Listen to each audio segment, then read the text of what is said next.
7 अक्टूबर 2001 मुझे मुख्यमंत्री बनने का दायित्व मेरे सर पे आ गया अचानक, और वो भी मेरी सबसे बड़ी जिम्मेवारी थी।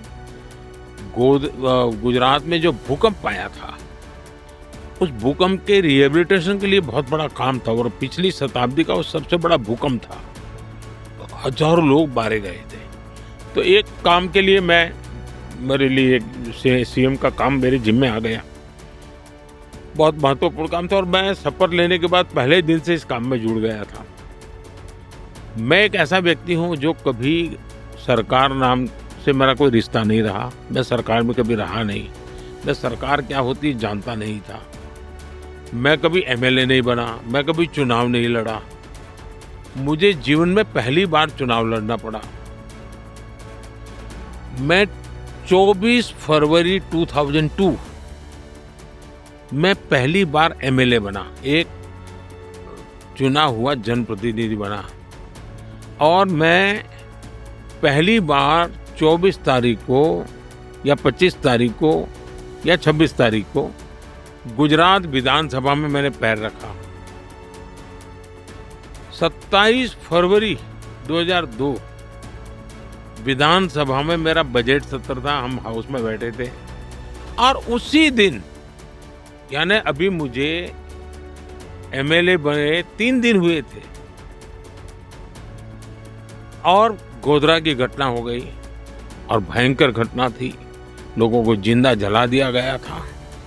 आप कल्पना कर सकते हैं कि जो कंधार के विमान अपहरण को, या पार्लियामेंट पर का हमला कहो, या 9/11 कहो, ये सारी घटनाओं का बैकग्राउंड हो, और उसमें एक इतनी बड़ी संख्या में लोगों का मर जाना, जिंदा जला देना। आप कल्पना कर सकते हैं कि स्थिति कैसी होगी। कुछ भी नहीं होना चाहिए, हम भी चाहते हैं, कोई भी चाहेगा, शांति रहनी चाहिए। दूसरा जो कहते हैं ये बहुत बड़े राइट वगैरह, तो ये भ्रम फैलाया गया है।